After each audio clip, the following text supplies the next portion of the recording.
എല്ലാരും ടീഷർട്ടില് വാഴ. പക്ഷെ നസീർക്ക് മാത്രം മുഖത്തുണ്ട്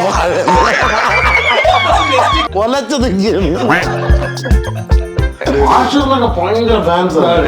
അവന്റെ ഫാൻസ് മാത്രം സിനിമ ഉണ്ടാവില്ല. ഇതുപോലെ ഒരു മോനെ കിട്ടിയിരുന്നെങ്കിൽ എന്ന് ആലോചിച്ചോ. അല്ല ഇതുപോലെയൊക്കെ ആയിരിക്കും വലുതാവുമ്പോ. നിങ്ങളുടെ സ്കൂൾ കാലഘട്ടത്തിലേക്ക് ഞാനൊന്ന് ടീച്ചേഴ്സിന് പൊതുവേ ഉള്ള അഭിപ്രായം എന്തായിരുന്നു നിങ്ങളെ പറ്റിട്ട്? ടീച്ചേഴ്സിന് അറിഞ്ഞാലും കൂടെ ക്ലാസ്സിലുണ്ടാവും. ബഹുമാനമാണ് എന്റെ അടുത്ത് സ്കൂളിൽ. വേറൊന്നുകൊണ്ടല്ല, അസംബ്ലിക്ക് മൈക്ക് സെറ്റ് ചെയ്യണല്ലോ. നിസ്സാരമായിട്ട് എടുത്ത് വെക്കാന്നുള്ളേ ഉള്ളു. അതായത് എല്ലാം കഴിഞ്ഞ് സെക്കൻഡിൽ പോകാൻ ഇതുവഴി വീണ്ടും പിന്നാണ് കോൺലെസ് കണ്ടുപിടിച്ചു. ടീച്ചർ കണ്ടുപിടിച്ചതായത്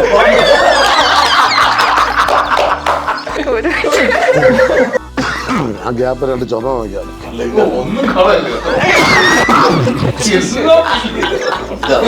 ഏഴാം ക്ലാസ്സിൽ പഠിക്കുമ്പോ എന്റെ കൂട്ടുകാരുണ്ട്. എന്നാലും സാറ് പറഞ്ഞതിന് എന്റെ അടുത്ത് വന്നിരുന്നത് ഭയങ്കര ബീഡിയുടെ മണം.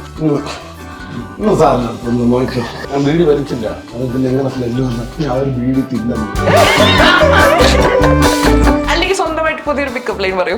റോഡിലുണ്ട് ചരല്, തോട്ടിലുണ്ട് പരല്, നീയൻ കരല്. ശരിക്കും റിയൽ ലൈഫിൽ പിക്കപ്പ് ലൈൻ പറഞ്ഞ ആരെങ്കിലും വീട്ടിലുണ്ടോ? ഈ പിക്കപ്പ് ലൈനൊക്കെ പറഞ്ഞ ആൾക്കാർ വീഴുവോ? പിള്ളേർ വീഴുവോ? വീഴും ചേട്ടാ. നാളെ പോയിരുന്നു പഠിക്കണമല്ല. പിക്കപ്പ് എല്ലാത്തിന് കളിയില്ല. വായി നോക്കുന്നത് പരിപാടികളൊക്കെ അങ്ങനെയുള്ള നിങ്ങൾ നോട്ട് ചെയ്തിട്ട് എന്തെങ്കിലും പറയാറുണ്ടോ? നമ്മളെ പറഞ്ഞ ഇവിടെ പല കഥകളും വരും.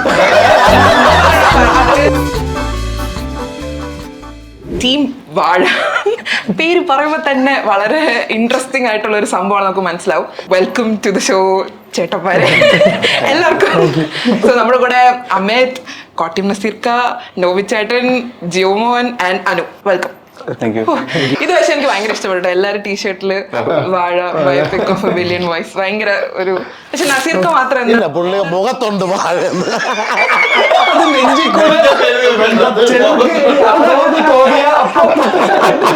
കൊലച്ചു നിൽക്കുകയാണ്. അല്ല നമ്മളെ മൂത്ത വാഴയൊക്കെയാണ്.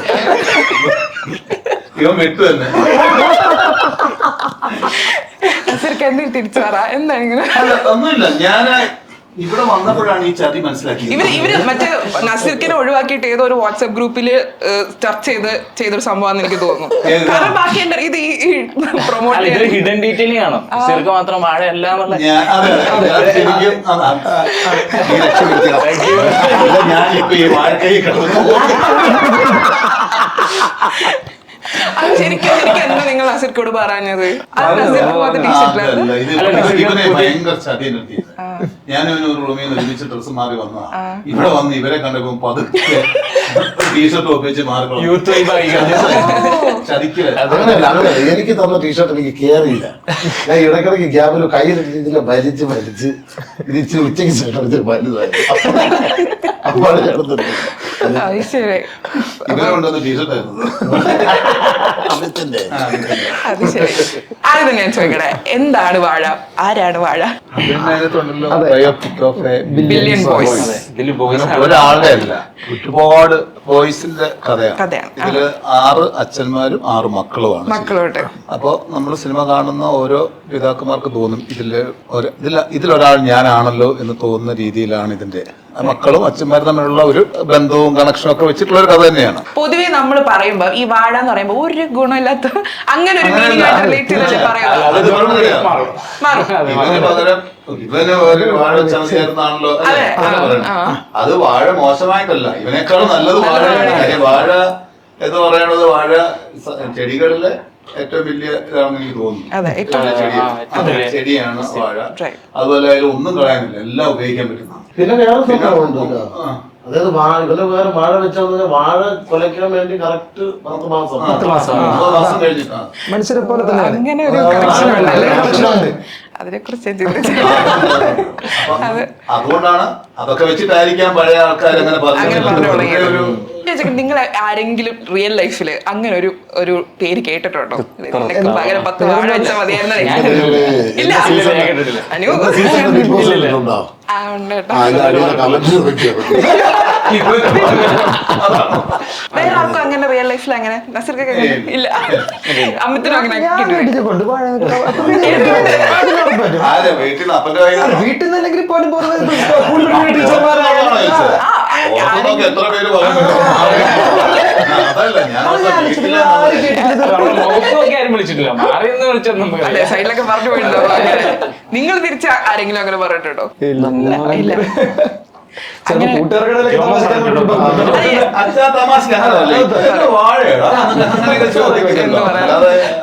സീരിയസ് ആയിട്ട്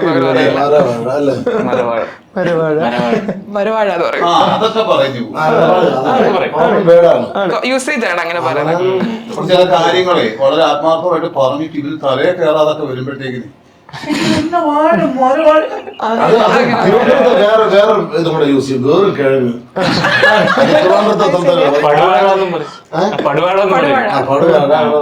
മറ്റേ തെക്കോട്ടുള്ള കിഴങ്ങായി പോലെ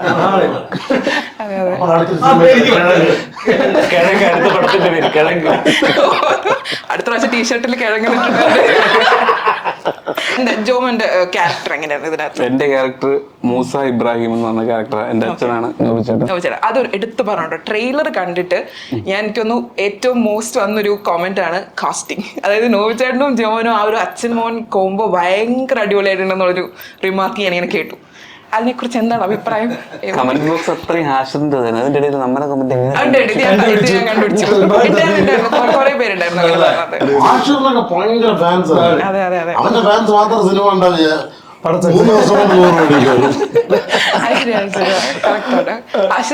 ഞാനും ഹാഷിന്റെ ഫാനാണ്. ഞാനും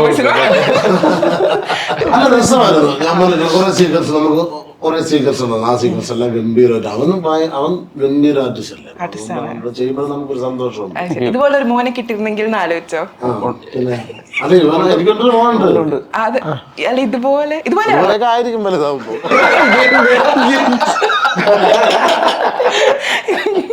ഇതുപോലെ തിരിച്ച് ഇതുപോലെ അച്ഛനെ കിട്ടിയിരുന്നെങ്കിൽ അങ്ങനെ എന്റെ അച്ഛനും സ്വഭാവം ഇതുപോലെയാണ് തരാൻ പറഞ്ഞത്. അല്ല കാണാൻ ആണ്. സ്വഭാവം അങ്ങനെ തന്നെയാണോ? സ്വഭാവം അത് കുറച്ച് അങ്ങനെ തോന്നി. അത് എന്റെ അച്ഛത്തിൽ ഇപ്പൊ ഇത് നമ്മള് പൊതുവെ നമ്മുടെ സ്കൂൾ ലൈഫ് കവർ ചെയ്യുന്ന സ്റ്റോറിയാണല്ലോ എല്ലാവരുടെയും. നിങ്ങളുടെ സ്കൂൾ കാലഘട്ടത്തിലേക്ക് ഞാനൊന്ന് കൊണ്ടുപോവുകയാണെങ്കിൽ ഞാനൊരു കുറച്ച് ടൈറ്റിൽസ് എന്റെ ക്ലാസ്സിൽ കയറ്റല്ലേ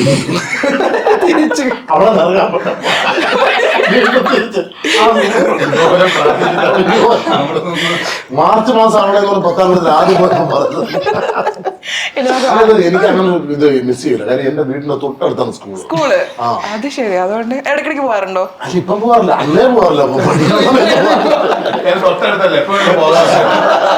ഈ ടീച്ചേഴ്സിന് പൊതുവേ ഉള്ള അഭിപ്രായം എന്തായിരുന്നു നിങ്ങളെ പറ്റിയിട്ട്? ടീച്ചേഴ്സിനെ അറിഞ്ഞാലും കൂടെ ക്ലാസ്സിലുണ്ടെന്ന്. അത് ഞാൻ സാറില്ലാത്ത പരിപാടിയൊക്കെ ഞാൻ വീട്ടിൽ പോകും. ഞാൻ പോകും വരും. ഉച്ചക്ക് ചോദിക്കാൻ പോകണേടാ പിന്നെ ഇപ്പൊ 1-3 മണിക്ക് പോകാൻ ബുക്ക് എടുക്കാനൊന്നും.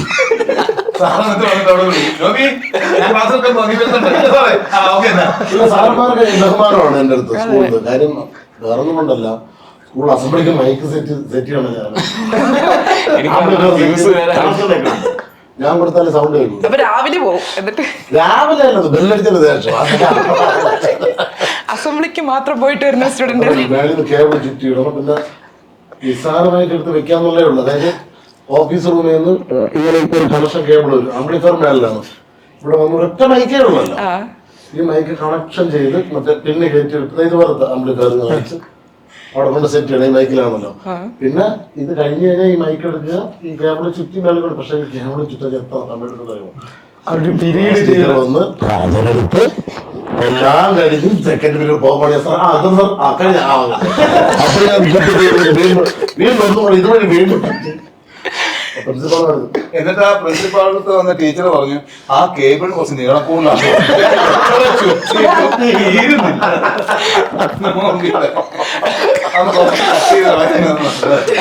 പിന്നാണ് കോൺലെസ് കണ്ടുപിടിച്ചത്. ഇതിന് ശേഷമാണ് ഈ ഒരു പ്രശ്നം കൊണ്ട് ആ ടീച്ചർ കണ്ടുപിടിച്ചതായത്.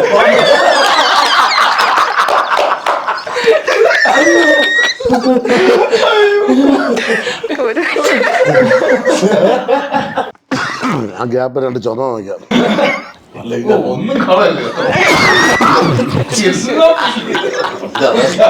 കേട്ടോ. ആ ചുമ സ്കൂൾ കാലഘട്ടത്തിലോട്ട് കൊണ്ടുപോകട്ടെ. അപ്പൊ ഞാൻ കുറച്ച് ടേംസ് പറയും. ആ ടേംസ് നിങ്ങൾ ആർക്കാണ് കറക്റ്റ് ആപ്റ്റ് എന്ന് പറയണം. തല്ലുകൊള്ളി അമിത് പറയണേ. അങ്ങനെ അതെന്താ തല്ലുകൊള്ളി എന്ന് വിളിക്കുന്നത്? തല്ലുള്ളി എന്ന് പറഞ്ഞാൽ ക്ലാസ്സിൽ പഠിക്കാത്തതിന് ഉത്തരം പറയാൻ ഓട്ടിച്ച് കടിക്കുമായിരുന്നു. കയ്യിലിരിപ്പിന്റെ വെച്ച് ഇല്ല തല്ലൊക്കെ കൊള്ളത് കുറവാണ്. കണ്ടാൽ ഓടിത്തല്ലേ. ബാക്ക് ബെഞ്ചർ ആരാണ്? ബാക്ക് ബെഞ്ചർ ഞാൻ ആണ്. ബാക്ക് ബെഞ്ചിലായിരുന്നു. നിങ്ങൾ ഒരു ഫ്രണ്ട് ബെഞ്ചൊക്കെ ബാക്ക് ബെഞ്ചർ ചേട്ടനോ?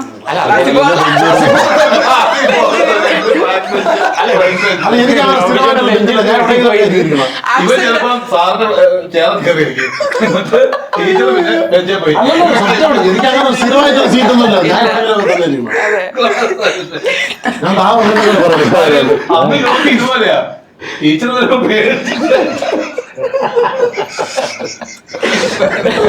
ഞാൻ ബുക്ക് തലേ ദിവസം വെച്ചിട്ട് അത് അവിടെ വെച്ചിട്ടോ ലാസ്റ്റ് എന്റെ ബുക്ക് ചെക്കപ്പിൽ നിന്നാണ് എന്റെ ഒരു ബുക്ക് ഉള്ളത് അറിയുന്നത്. അപ്പുറം എടുക്കരുത്. ഇവനവിടെ ഇതന്നെ എന്റെ ബുക്ക് ഇവിടെ ഓക്കെ. അപ്പൊ ഞാൻ ബാക്ക് ബെഞ്ചർ ഏതാണ്? ഏത് ബാക്കിൽ നിന്ന് രണ്ട് ബെഞ്ച് ഫ്രണ്ടിലോട്ട് മിഡിലായിട്ട് പഠിക്കുമായിരുന്നല്ലേ? ഇല്ല. അതെ പിന്നെ എങ്ങനെ രണ്ട് പണ്ട് ഞങ്ങൾ അഞ്ചാം ക്ലാസ് റിസൾട്ട് കഴിഞ്ഞിട്ട് അപ്പം 5ാം ക്ലാസ് റിസൾട്ട് ജയിച്ചത്ര എഴുതി വെക്കുമല്ലോ സ്കൂളിൽ. അത് കഴിഞ്ഞ് നമ്മൾ വീണ്ടും 5ൽ തന്നെ പോയിരിക്കണം. എന്നിട്ട് അവർ കാണും പിന്നെ 6ാം ക്ലാസ് ഏത് ക്ലാസ്സാണോ നോക്കിയിട്ട് പറഞ്ഞു.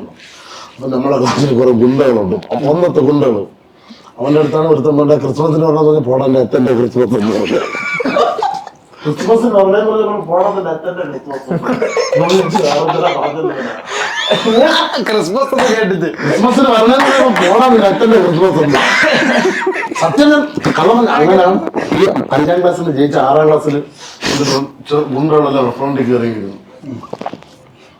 ബാക്കിയുള്ളമാരൊന്നും ആയിരിക്കും. ബാക്കി കുറച്ച് ടീമുകളുണ്ട്. വീഴ്ചയുണ്ടെന്ന് അന്ന് ഓമാർക്ക് 6ാം ക്ലാസ് പഠിക്കുമ്പോഴും സമയത്തൊക്കെ വലിയ പിള്ളേരുണ്ടല്ലോ ഫ്രണ്ടിലങ്ങിരുന്നു. അപ്പം പുതിയ സാറല്ലേ 6ാം ക്ലാസ്സിൽ. പുള്ളിക്കൊരു ചെറിയ വശപശ തോന്നി. സാർ ഒന്നും ചെയ്തില്ല. ആദ്യം തന്നെ ഇത് ABCD പറയാൻ പറഞ്ഞു. ഒരു തന്നെ പറഞ്ഞൂടെ ABCD എഡിറ്റ് ബാക്കി ഇരുത്തിയിട്ടുണ്ട്. ABCD ഫുള്ളായിട്ട് അറിഞ്ഞു കൊടുത്ത 6ാം ക്ലാസ്സിൽ പഠിക്കുമ്പോഴോ? ആന്ന് ഇപ്പൊ അറിഞ്ഞൂടല്ലോ. പിന്നെ ഞാൻ ചോദിക്കുന്നില്ല. അല്ല അടുത്ത ചോദ്യം അതായിരുന്നു. അന്ന് നടന്ന വേറെ കഥയുണ്ട്. ഞാൻ 7ാം ക്ലാസ്സിൽ പഠിക്കുമ്പോ എന്റെ ഒരു കൂട്ടുകാരുണ്ട്. അപ്പൊ ഇനി ഞാൻ അറിഞ്ഞു കൊല്ലി ഇത് പറഞ്ഞു ഞാൻ ചെയ്യാൻ വേറെ ബാക്കിയില്ല. ഇല്ലെന്നേ 7ാം ക്ലാസ്സിൽ പഠിച്ചപ്പോ ഇവൻ അതായത് വീട്ടിന്റെ അടുത്താണല്ലോ. അപ്പൊ അവന് ഞാൻ അതിലൊക്കെ പെട്ടെന്ന് ഓടി വരാന്നുള്ളൂ. ഇവൻ വന്ന് എന്റെ അടുത്തിരുന്നു. അപ്പൊ ഇവന്റെ അപ്പൊ അന്നൊക്കെ 7ാം ക്ലാസ് പഠിക്കുന്ന ഇതൊക്കെയാണ് 7ാം ക്ലാസ്സിൽ കൊച്ചു പിള്ളേർ. അന്നൊക്കെ 7ാം ക്ലാസ് പഠി ഇവൻ ജോലി ചെയ്തിട്ടാണ് വരുന്നത്. വലിയ പിള്ളേരാണ്. അപ്പൊ ഇവൻ അന്ന് ഒരു പാത്രക്കടയിൽ പോകും. രാവിലെ പോയി അവന്റെ ചിറ്റപ്പന്റെ കടയിൽ പോയി പാത്രങ്ങളൊക്കെ എടുത്ത് വെച്ചിട്ടാണ് ക്ലാസ്സിൽ വന്നത്. അപ്പൊ ഇച്ചിരി ലേറ്റാവും. 2 മിനിറ്റൊക്കെ ലേറ്റാവും. എന്നാലും സാറ് പറഞ്ഞതിന് എന്റെ അടുത്ത് വന്നിരുന്നത് ഭയങ്കര ബീഡിയുടെ മണം. ബീഡിയില്ലേ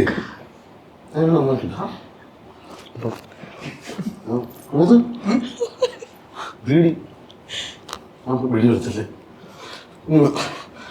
സാറിന്റെ അടുത്ത് നോക്കിയോ. അത് ഭയങ്കര പാപമല്ലേ. അത് വീഡിയോ പോകുമ്പോ അവന്റെ കുറെ കമ്പനിക്കാരുണ്ട്. അവന്മാരാ വീഡിയോ സത്യം വീഡിയുടെ മണം ഇന്ന് നോക്കി നിന്ന് ഞാൻ പറയുന്നത് എന്നെ തൊഴുവണം. അവന് ഭയങ്കര മണമുണ്ട്. പിന്നെ ഹെൽപ്പും ചെയ്യണം നമ്മളെ കൂട്ടാനല്ലേ. അങ്ങനെ ഇവ എന്നെ വിളിച്ചോണ്ട് പോയി തൊട്ട്. അന്നൊക്കെ സ്കൂളിൽ നമ്മൾ സ്കൂളിൽ പോകുന്ന സമയത്ത് വെള്ളം കുടിക്കാൻ അപ്പുറത്തെ വീട്ടിലൊക്കെ ആയിരിക്കും പോകുന്നത്. അതെ, സ്കൂളിൽ ശരി, കുടിക്കുന്നില്ല. അപ്പുറത്തെ വീട്ടിൽ പോയിട്ട് നല്ല തണുത്ത വെള്ളമൊക്കെ. അപ്പൊ ആ വീട്ടിൽ ചെന്നിട്ട് ഇത് കഴുകണമല്ലോ, ബക്കറ്റിൽ വെള്ളം കയറി കഴുകിച്ചത് മാറുന്നില്ല. അവിടെ നിന്ന് ചീരയിലും കരിയപ്പലൊക്കെ വാങ്ങി തേച്ച് എന്നിട്ട് ഈ പണ്ടത്തെ കിണറിന്റെ അടുത്താണ് കുളിമുറി. അറിയോ? വീടിന്റെ എപ്പോഴല്ലേ വീടിനകത്ത് കയറും, വീടിന്റെ അടുത്ത് കുളിമുറിയിൽ ഞാൻ നിൽക്കുമ്പോൾ 3.5 കിലോ ലൈബോയ് സോപ്പ് എടുക്കുന്നുണ്ട്. വലിയ സോപ്പുണ്ട് ലൈബോയ്. ഈ സോപ്പ് ഒന്നുകൂടെ വാങ്ങിക്കാം. മണക്കൂടെ എങ്ങനെ കൊച്ചല്ലേ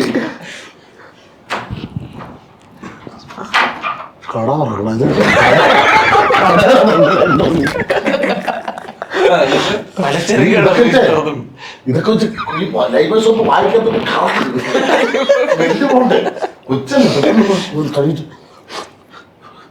ഞാൻ പറഞ്ഞു മാറി കുഴപ്പമില്ല, ഈ വീട് വലിച്ചല്ലേ, വീട് വലിച്ച ഭയങ്കര ശിക്ഷയല്ലേ, ഭയങ്കര പാപം ചെയ്തല്ലേ ഞാൻ വീട് വലിച്ച്. ഞാൻ പറയും ഇല്ല, സത്യമായിട്ട് ഞാൻ വീട് വലിക്കില്ല. ഇല്ല നീ വലിച്ചു. ഞാൻ പറയും ഞാൻ വീട് വലിച്ചില്ല. അത് പിന്നെ എങ്ങനെ സ്മെല്ല് വന്ന ഞാൻ ഒരു വീട് തിന്നു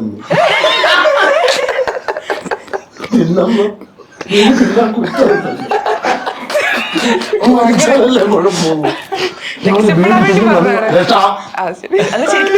വീട് വലിച്ചതല്ല സ്മെല്ല് വന്ന് ഞാൻ വീട് തിന്നത്. എനിക്കിത് നോബിച്ചന്റെ സ്കൂൾ ലൈഫ് മൊത്തം കമ്പനിയിലുള്ള ആൾക്കാർ കുറച്ച്. എന്റെ സ്കൂളിൽ 10ാം ക്ലാസ് പഠിക്കുന്ന സമയത്ത് ഒരുത്തന്റെ അപ്പം വൈദ്യരാണ് പുള്ളി അരിഷ്ടം ഉണ്ടാക്കി 30 കുപ്പി അരിഷ്ടം ഉണ്ടാക്കി വെച്ചിട്ട് ഒരു കുപ്പി കാണാനില്ല. അത് ഉപയോഗിച്ചോട്ട് സ്കൂളിൽ വന്നു. അരിഷ്ടം മോട്ടിച്ചോണ്ടേ സ്കൂളിൽ വന്നിട്ട് 10ാം ക്ലാസ് പഠിക്കണം. അരിഷ്ടം അന്നൊക്കെ അരിഷ്ടം എടുത്തിട്ട് ഇവന്മാര് 6 പേര് കൂടി സ്കൂളിന്റെ ബാക്കിൽ ഈ ബദാമിന്റെ ഇല, ബദാം സ്കൂൾ തണൽമരം ബദാമില്ലേ, ബദാമിന്റെ ഇല ചുരുട്ടി ഗ്ലാസ്സിൽ ബദാമിന്റെ ഇല ചുരുട്ടി കുമ്പിളാക്കി അതിനകത്ത് ഒഴിച്ച് 8-6 കൂടെ കുടിച്ചിട്ട് 3/4 കുപ്പിയായപ്പോ തല കിട്ടി അവിടെ പറഞ്ഞു.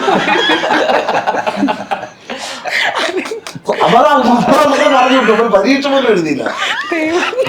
ഇതേപോലെയുള്ള വാഴകളുടെ കഥയാണ്.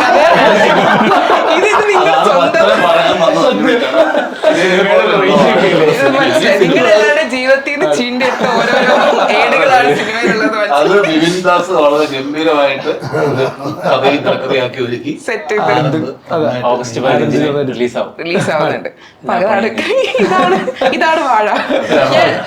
നിങ്ങളുടെ ഈ ഒരു ഈ കോമ്പിനേഷൻ ഉണ്ടല്ലോ, അതായത് നിങ്ങളിപ്പോ ഓഫ് സ്ക്രീൻ തന്നെ നിങ്ങൾ ഇത്ര ഫണ്ണാണ് ശരിക്കും. അപ്പൊ നിങ്ങൾ സെറ്റിലും കാര്യങ്ങളൊക്കെ എന്ത് അടിപൊളിയായിരിക്കും. അല്ല ഞങ്ങളൊക്കെ ഇപ്പൊ എനിക്ക് നോബി അറിയാം, പരസ്പരം പറയാലോ, നമ്മൾ കിട്ടുന്ന സമയങ്ങളിലൊക്കെ തന്നെ നമ്മളിങ്ങനെ സന്തോഷിച്ചിരിക്കാനാണ് ആഗ്രഹിക്കുന്നത്, ആസ്വദിക്കുക നമ്മളല്ലേ. അതെ, ജിയോടെ കഴിഞ്ഞ മൂവിയില് ഭയങ്കര ട്രെൻഡിങ് ആണല്ലോ പിക്കപ്പ് ലൈൻസ് ആ ഒരു സാധനം. അതൊന്നും എല്ലാരും അല്ലെങ്കിൽ സ്വന്തമായിട്ട് പുതിയൊരു പിക്കപ്പ് ലൈൻ പറയൂ. റോഡിലുണ്ട് ചരല്, തോട്ടിലുണ്ട് പരല്, നീ എൻ കരല്. ഈ പിക്കപ്പ് ലൈൻസ് എങ്ങനെയാണ്? ഇതൊന്നും ഞാൻ കണ്ടുപിടിച്ചാല് അല്ല, വേറൊരെണ്ണം. ഏയ് ഫ്ലാറ്റ് ആക്കിയ പെണ്ണെ, ഫ്ലാറ്റ് ഉണ്ട്, വാ പോവാം. ഫ്ലാറ്റിന്റെ അല്ലെങ്കിൽ ശരിക്കും റിയൽ ലൈഫിൽ പിക്കപ്പ് ലൈൻ പറഞ്ഞ ആരെങ്കിലും വീട്ടിലുണ്ടോ? ഈ പിക്കപ്പ് ലൈനൊക്കെ പറഞ്ഞ ആൾക്കാർ വീഴുവോ? പിള്ളേർ വീഴുവോ? ചിലര് വീഴും ചേട്ടാ. പിള്ളേർ നാളെ പോയിരുന്ന് പഠിക്കണമല്ല.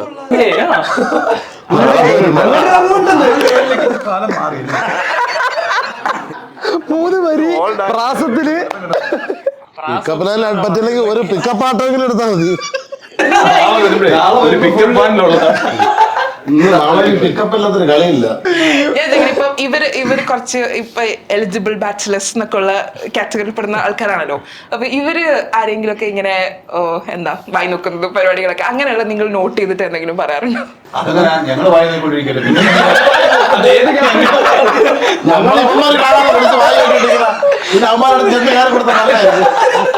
നമ്മളെ പറഞ്ഞ ഇവിടെ പല കഥകളും വരും. ചില സ്ഥലത്തുണ്ടല്ലോ നമ്മള് ഒരു മിനിറ്റ് ഉണ്ട് സരി പോകുന്നു, ചില സ്ഥലത്തുണ്ട് എല്ലാ സ്ഥലത്തും. അപ്പൊ നിങ്ങൾ അങ്ങോട്ടും ഇങ്ങോട്ടും ഒരു പാലവിട്ടല്ല. ഞങ്ങളൊക്കെ വരുന്നതിന് മുമ്പ് ഇവരുടെ ഷൂട്ട് തുടങ്ങി. അപ്പൊ ഇവരെല്ലാം ഏതാണ്ട് സമപ്രായക്കാരും പരസ്പരം അറിയാവുന്നവരും ഒക്കെ ആയിട്ടുള്ള ഒരു വേറെ വൈബുള്ള ടീമാണ്. ഞങ്ങൾ കുറച്ച് സീനിയർ ആയിട്ടുള്ള ഞാൻ പിന്നെ നമ്മുടെ അസീസ് ഞങ്ങൾ കൂടി വന്ന ടീമാണ്. അപ്പൊ അവര് ഞങ്ങൾ കാണും, സംസാരിക്കും, ചിരിക്കും, പിന്നെ ആ വഴി പോകും. ഞങ്ങൾ ഈ വഴി പോകും. ഇവന്മാരെ കോളേജ് വൈബാണ്, സ്കൂൾ വൈബാണ്. അവിടെ കൊച്ചു പിള്ളേരൊക്കെയാണ്, ഇപ്പം പെൺകുട്ടികളവരെ ക്ലാസ്മേറ്റ്. ഞങ്ങൾക്ക് കുറെ അമ്മച്ച, ഞങ്ങളെല്ലാം അച്ഛന്മാരല്ല. അതിന്റെ ഒരു വിഷമമുണ്ടോ? വിഷമല്ല, ഒരു ദിവസമൊക്കെ ക്ഷമല്ലേ, ക്ഷമിച്ചിട്ട് കാര്യമില്ല. അങ്ങനെ ആയിപ്പോയി. വേറെ വഴിയില്ലല്ലോ. അങ്ങനെ നിങ്ങൾക്ക് തിരിച്ച് ഇവരുടെ കൂടെ ഉള്ള എക്സ്പീരിയൻസ് എങ്ങനെയായിരുന്നു? അല്ല, നമ്മള് അവിടെ ലൊക്കേഷനിൽ പോകുമ്പോ ഇവര് ക്യാരക്ടർ പിടിച്ചിരിക്കുക, ഇവര് ചിരിക്കൂല ഇവരാരും.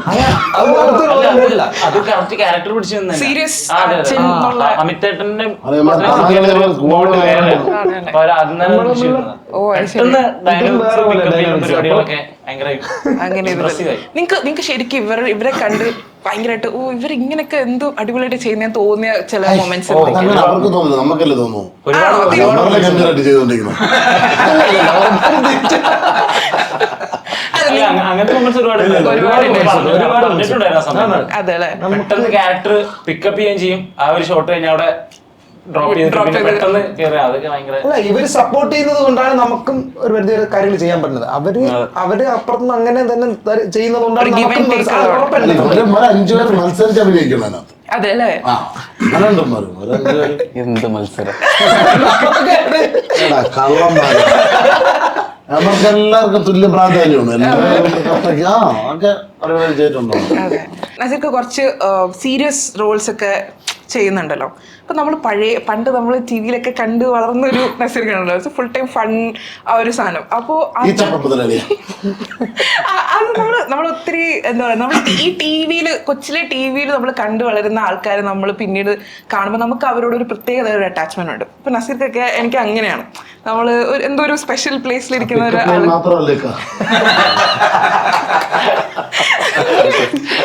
അങ്ങനെ. അപ്പൊ ഇപ്പൊ ഉള്ള ഈ ഒരു ട്രാൻസിഷൻ ഉണ്ടല്ലോ ചെയ്യുന്ന ക്യാരക്ടേഴ്സിലാണെങ്കിലും, അതിന് നസീർക്കയുടെ ഒരു പെർസ്പെക്ടീവ് എന്താ, എങ്ങനെ അതിനുള്ളൊരു? നമ്മൾ ആഗ്രഹിച്ചിരുന്നത് എപ്പോഴും ഇങ്ങനത്തെ നല്ല വേഷങ്ങൾ ചെയ്യണമെന്ന് പറഞ്ഞിട്ടായിരുന്നു. ഓക്കെ.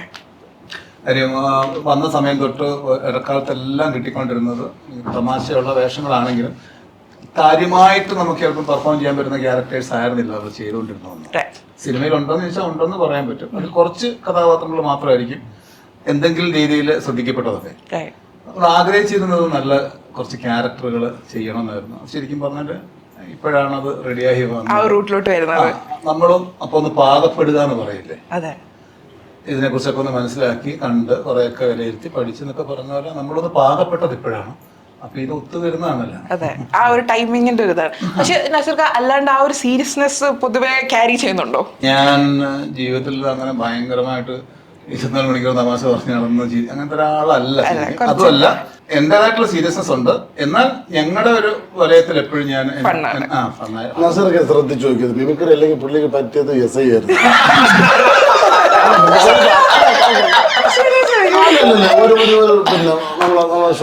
തൊടുപുഴ SI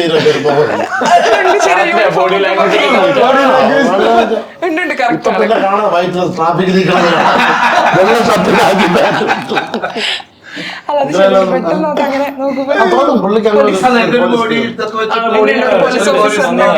ചെയ്യാൻ പറ്റുന്ന ഒരു ഷേപ്പായി. ചെയ്തപ്പോ കിട്ടിയ ക്യാരക്ടറൊക്കെ നന്നായി തോന്നിയത് അതുകൊണ്ടായിരിക്കും. അതെ അതെ അതെ. ഇപ്പൊ നിങ്ങള് ഇത്രയും വർഷത്തെ സ്റ്റേജ് എക്സ്പീരിയൻസ് ഉള്ള ആൾക്കാരാണല്ലോ. ഈ നേരെ കട്ട് ചെയ്ത് ഇവരിലോട്ട് വരുമ്പോഴത്തേക്കും ഇവരുടെ പ്ലാറ്റ്ഫോം എന്ന് പറയുന്നത് ഇൻസ്റ്റഗ്രാം, സോഷ്യൽ മീഡിയ. ഇത് രണ്ടും ഒരേപോലെ ഓഡിയൻസിന്റെ അറ്റൻഷൻ ഭയങ്കരമായിട്ട് ഗ്രാബ് ചെയ്യുന്ന രണ്ട് ടൈപ്പ് ഓഫ് പ്ലാറ്റ്ഫോംസ് ആണ്. ഇതിൽ നിന്ന് നിങ്ങൾ സിനിമയിലേക്ക് മേർജ് ചെയ്യുമ്പോൾ അതിൽ നിങ്ങൾ കണ്ട എന്തെങ്കിലും ഡിഫറൻസ് ഉണ്ടോ? അതായത് ഇവര് അഡോപ്റ്റ് ചെയ്യുന്ന ആക്ടിങ് പ്രോസസ്സിലും നേരെ തിരിച്ച് അവരുടെ ആക്ടിങ് പ്രോസസ്സിൽ നിങ്ങൾക്ക് എന്തെങ്കിലും ഒരു അങ്ങനെ ഫീൽ ചെയ്തോ? ഇവര് ചെയ്യുന്ന പരിപാടി ഒരിക്കലും നമുക്ക് ചെയ്യാൻ പറ്റില്ല. ഒരു സ്റ്റേജിൽ കയറി പെർഫോം ചെയ്യാൻ പറ്റുന്നില്ല. റീൽ എന്നൊക്കെ പറയുമ്പോഴത്തേക്കും നമുക്ക് ഇഷ്ടമുള്ള ജനലിലൊക്കെ ചാരി വെച്ച് നമുക്ക് ഇഷ്ടമുള്ള പിന്നെയും പോവാം. നമുക്ക് ഇഷ്ടമാവണ കാര്യം അത് പിന്നെയും ചെയ്യാം. പക്ഷെ ഇവര് ചെയ്യണത് ഭയങ്കര സ്പോണ്ടേനിയസ് ആണ്. അത് കയ്യിൽ നിന്ന് പോയാൽ പിന്നെ അത് ഓഡിയൻസിന്റെ കയ്യിലാണ്. അത് ഭയങ്കര ബുദ്ധിമുട്ടാണ്. ഭയങ്കര ഡിഫറന്റും ആണ് രണ്ടുപേരും. റിസ്ക് ഭയങ്കര. പ്രത്യേകിച്ച് മിമിക്രി കലാകാരന്മാരുടെ ഒരു പൊതുവെയുള്ള സ്വഭാവമാണ് പറയാൻ പോണത്.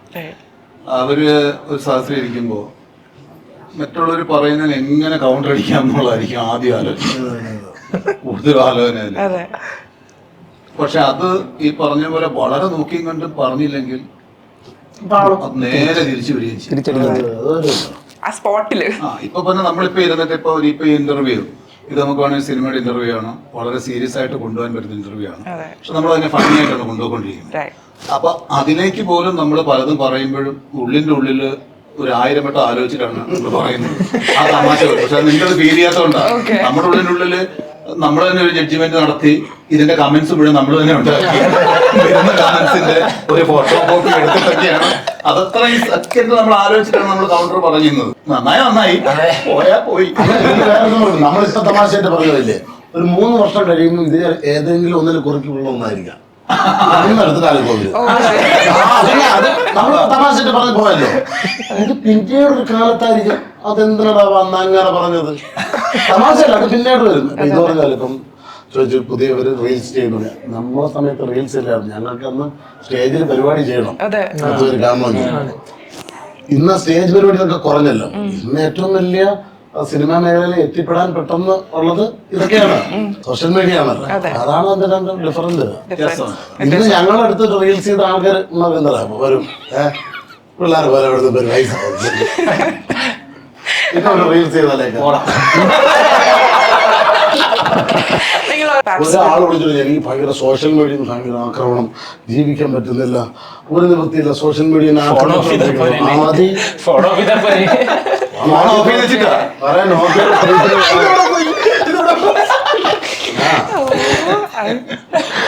പഴയ ടോർച്ചുള്ള ഒരു ഫണ്ടാ ചോദ്യം, ഒരു വിഷയം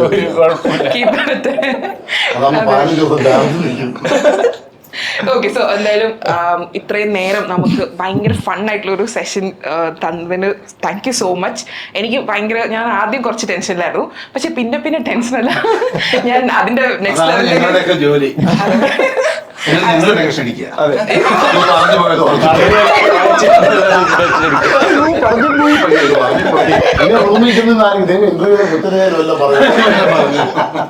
ഇല്ല അങ്ങനെയൊന്നും പിന്നെ പ്രശ്നം ഏതെങ്കിലും എഴുതി വെച്ച ചോദ്യം ചോദിച്ചോ? ഇല്ലല്ലോ. ഇല്ല ചേട്ടാ, എന്റെ കയ്യിൽ എന്തോ ഒരു ക്വസ്റ്റ്യൻസ് പറഞ്ഞല്ലോ, അത് നോക്കേണ്ട ഒരു കാര്യമില്ല. അത് ശരിയാണ്, വെറുതെ. പക്ഷെ it was so much fun. അപ്പൊ എന്തായാലും ഇതേ ഒരു ഓഫ് സ്ക്രീനിലുള്ള ഈ ഒരു കെമിസ്ട്രി തന്നെ ഓൺ സ്ക്രീനിൽ August 15th ഇൻ സിനിമാസ് വാഴ എന്ന സിനിമയിൽ നമുക്ക് കാണാൻ പറ്റും എന്ന് 100% എനിക്ക് ഇപ്പൊ ഒരു കോൺഫിഡൻസ് ഉണ്ട്. ബിക്കോസ് എനിക്ക് ലൈവായിട്ട് എക്സ്പീരിയൻസ് ചെയ്യാൻ പറ്റി. നിങ്ങൾക്ക് എന്താണ് ഓഡിയൻസിനോട് പറയുന്നത്?